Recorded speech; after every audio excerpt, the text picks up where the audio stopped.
Hello, good afternoon, good morning, everybody. This is Cover Four with the guys. We're here for season 3, episode 1. Hope you guys had a good New Year, had a good holiday season with your family. How you doing today, cuz? How was your holidays and everything? Doing good. Definitely was felt great to just be around family, spend time with family. During this holiday season, and just trying to stay out of the way.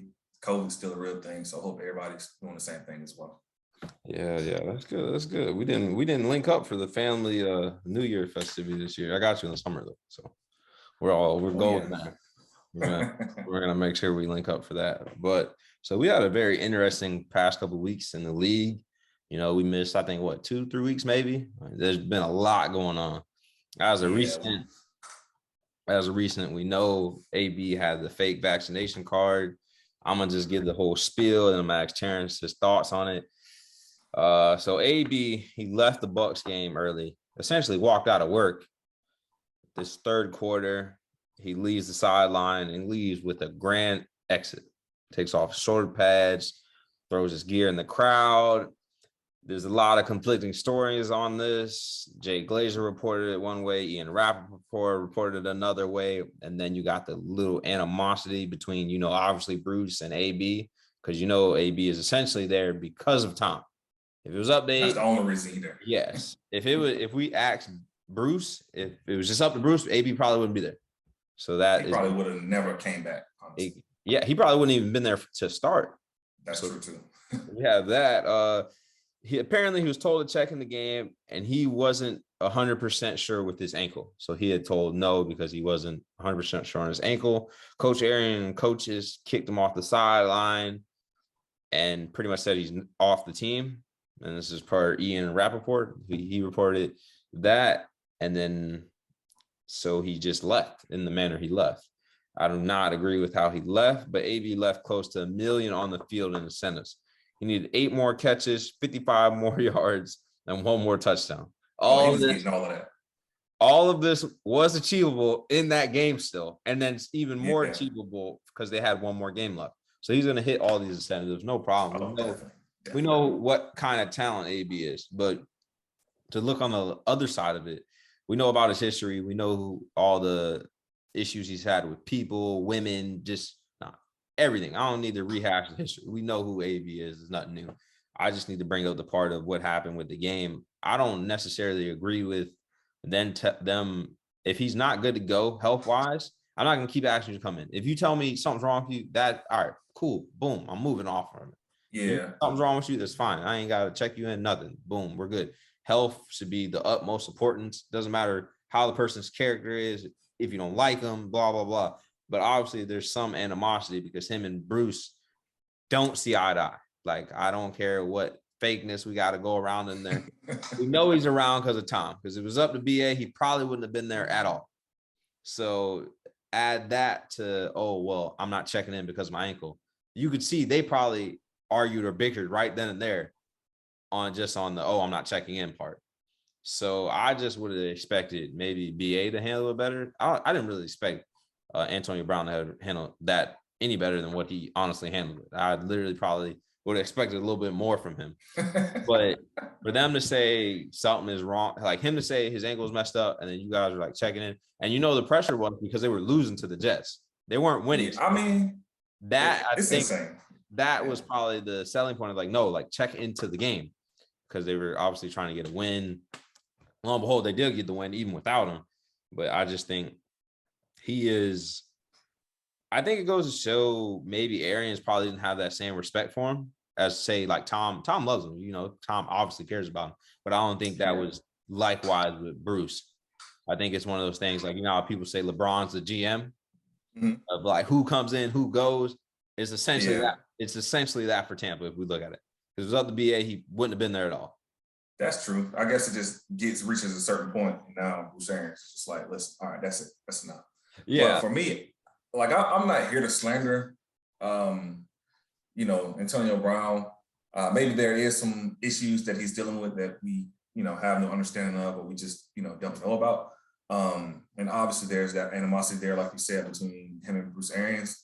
My only issue is the thing that you can control as a professional athlete is your image.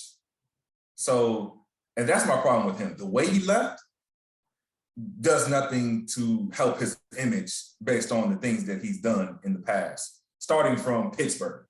So you got the Pittsburgh, then you got the Oakland, now you got the things that were going on in between. Then you got now the things with the Bucks as well, and then ultimately leading up to this, the way he left on Sunday. I just feel like that's the biggest thing, is that I feel like he can control that. Okay, let's say they said you're off the team because you don't want to check in. Like, I do have an issue if he was telling them that he didn't feel like he was healthy enough to go on the field and play. I have an issue with them trying to force him on the field. But at the same time, even if they did tell him to leave, or whatever it might be, the way he left is what I have an issue with, because he can control his image. So therefore, moving forward, it looks bad on him, because we all know the type of talent he can still be top 5 in the NFL, talent-wise and production-wise. So as far as him hurting his chances to potentially move on to another contender potentially, I feel like his image moving forward, I'm not sure.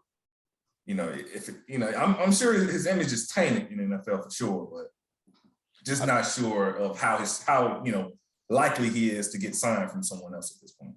I think that's something the league needs to look into. They can't keep giving certain issues repeated chances in the league. I feel like that's a league issue.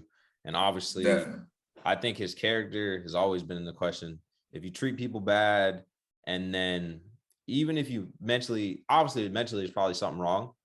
And then on the aspect of him not being a genuine guy to like people in general is an issue, So you add that, you add the mental aspect, like I know people that have mental issues or something's wrong, maybe they have PTSD, but they're not shitty to people. You know what I'm saying? Like, they're still great to people. Like, yes, they might have something go wrong with them personally that day or throughout their day, but they don't push that off to people. They're still a good person deep down, however you want to look at it. So I just think that's the problem I have with it. I don't want to keep giving him multiple chances. I think this is his last ride, period. Tampa hasn't released him yet. I don't know I think honestly they haven't released him because they can just find him and not pay him, but also so a contender, whatever contender would ever take the chance again and get him, they don't have to worry about. And the way I look at it, I don't know. Maybe the Titans. Like, I don't know what the Cardinals, the only other team I could think. And the only other team I could think of, honestly, that could potentially deal with his personality wise, it's probably like the Cowboys, because I feel like his personality fits that team for some reason. I don't know what it is, but just him having that big personality, I feel like would fit there. And then they just lost Gallup with a torn ACL. If he were to potentially go to Green Bay across from Devontae Adams, that could be a potential good fit as well. But I don't see those teams. It's too far in the season, and how much of a head case he is. It's too much to risk. It's way too much to risk it. I'm not risking it with how he is. That's just how I look at it. But I could see a team going, okay, you know what? We're gonna risk it. So, that's enough of the Antonio Brown saga that we've been on for 7 years now, I think. Been crazy, but we had some crazy news, some good news in Chicago. I bet our friend Ant, Bears fan, is happy about this. Robert Quinn breaks Hall of Famer Richard Dent's franchise record of 17 and a half sacks set in 1984. Quinn broke it with 18, and it's 18 and counting because he still got one more game. The fun fact, though, is Dent got 10, or he did it in 10 games. Yeah, that's insane. Bro, that is crazy. That's insane. Like, when you think about it, he broke that man's record, but Dent got it in 10 games. Yes. You see why right there, he's a Hall of Famer. So that is amazing to see. It's dope to see Robert Quinn turn back the clock a little bit. He's not going to get the nod for Defensive Player of the Year because I don't know what reason. He kind of sneakily could, but I don't know if he will because they just aren't winning. Watt too. Yeah, it looks like Watts took that and ran with it. But he turned up. Yeah, we had that. I got to get your thoughts on this. We had Jalen Ramsey, open hand jab, Taylor Rapp. How do you feel about that? Has that ever happened with you? Me personally, no, I don't feel like nobody even had the kahunas on my team to try me like that. I feel like I've always been, a leader on my teams, honestly. But I think these players are going to get enough of trying these grown men. Like, you remember you had the whole thing with the football team the other week when they was getting snot beat out of them by the Cowboys, right? Jonathan Allen hit him with the meanest. So, I mean, it gets to a certain level. It's like, okay, like, I can understand, like, okay, we're supposed to be winning this game. We need to be playing better. But I feel like there's a different way to go about it, than putting your hands on someone and getting physical with another grown man and not expecting something to come behind it. It's definitely a respect thing too. Because, Sure. like with the John Allen situation, I felt like he only did that because he poked him. If he didn't poke him and just kept yelling at him, he probably would have just sat there and been like, yeah, whatever, or like, shut the fuck up. Yeah, for sure. That's it. With Jalen Ramsey's thing, I don't even think the respect level was there. He just mushed it like open hand, like kind of mush. You can't be putting your hands on another grown man, Yeah, he would have had to see me. I don't care if you're Jalen Ramsey. I don't care if you're the number one corner in the league. You got to see me. And it's not in practice though. Like, I done had plenty of practices where teammates fight each other, bro. Like, I done seen it. Yeah, me too. That is 100% a normal thing. Even if you fight an opposing player, that's normal. But to fight your own teammate, especially like in a public eye, I don't. Yeah, I've argued with teammates in front of people, but I've never fought a teammate in front of somebody. But in practice, I've definitely seen it. Yeah, practice is different, but you can't be out here in the middle of a game on national TV. A big game. Fighting your teammates. Yeah, fighting your teammates on the sideline. That's just, honestly, it's just unacceptable. Especially coming from someone, of his status, Yeah. He needs to lead by example. He got to do better, honestly. You can't just be out here putting your hands on grown men and thinking nothing will come behind it. So he better be lucky it won't like a hothead like and Dominican Sue or somebody that or Marcus. This what you want? Yeah, this what you want? You sure you want this? Oh yeah, in the middle of the game they would have gave it to you for sure. Oh yeah, for sure. So we had that going on. Bro, I got to bring up something crazy because this just does not make much sense to me. The Titans lost Derrick Henry after week 8. And they're currently the top team in the AFC. They're the AFC South winners for the second consecutive year. In the time frame of all of this, they've had the 6th fewest points allowed this year, while the team has not been healthy. And Ryan Tannehill is struggling. Ryan Tannehill is not playing great, and they're winning these games. Like, he's been like real TD, like bouncing back and forth, and not bouncing back and forth, like having really good games, like bouncing back and forth between I'm playing okay and I'm okay, and then it's not like good game, bad game. It's like, yeah, he's been playing terrible, honestly. He's been playing average. You've had terrible. That. They're 10th in sacks, which is crazy. They're 3rd in rushing. They're 3rd in rushing without their leading rusher gone. But fun fact, Derrick Henry was leading the league in rushing for, what was it, like 2 weeks after he was gone? Multiple weeks after he was injured. I'm pretty sure when I looked, he's still top 10 somewhere in rushing. So that's crazy to see. The Titans as a team, they're 42% on 3rd down. They're 62% converting on 4th. That's crazy. So that means the times where they don't get it on 3rd, the gamble is a higher chance of converting than the 3rd down, which is interesting to see. I think for me personally, it's something they need to look at and realize like Mike Vrabel got these guys playing.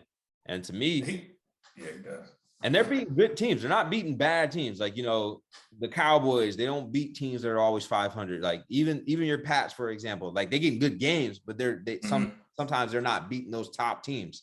And you're seeing Vrabel with a depleted roster beating like top dudes, and you're like, bro, why? How? And you don't have Derrick Henry. It's like, and you add the fact that Ryan Tannehill is playing bad, and their defense isn't what we expected. We expected them to be bottom tier. But they've been playing top 10. It's insane. I'm not going to lie. I do feel like he deserves a lot of credit, and I feel like, if there's anybody that's going to get it, I feel like it can definitely be Vrabel. It could be Taylor from Cincinnati. It could also be Belichick, I feel like. If I had to give it to like top 3, that would be my finalist right there. I feel like Billy, old boy Bill, is never going to win it. just because his status. They expect him to win. Yeah, I feel like they don't really expect him to be even in that category. I just feel like what Vrabel's doing is insane. I feel like what Cincy got going on is insane, but Cincy has benefited from the chemistry their quarterback and receiver have, and then just the fact of. I mean, it's not like it's anybody else's fault per se. Yeah, no, that's a good thing, but they benefited from the AFC North being injured. The Ravens not having a team. Pretty much just the Ravens. I mean, I don't know what the Browns are. That's any given, any given year, Sunday, any given Sunday. I mean, then on top of everybody dealing with COVID, it's insane. I mean, but regardless, even before all the injuries, I feel like Cincinnati was already surprising all of us, regardless of that. Honestly, I'm not gonna lie. Yeah, so that is crazy to see.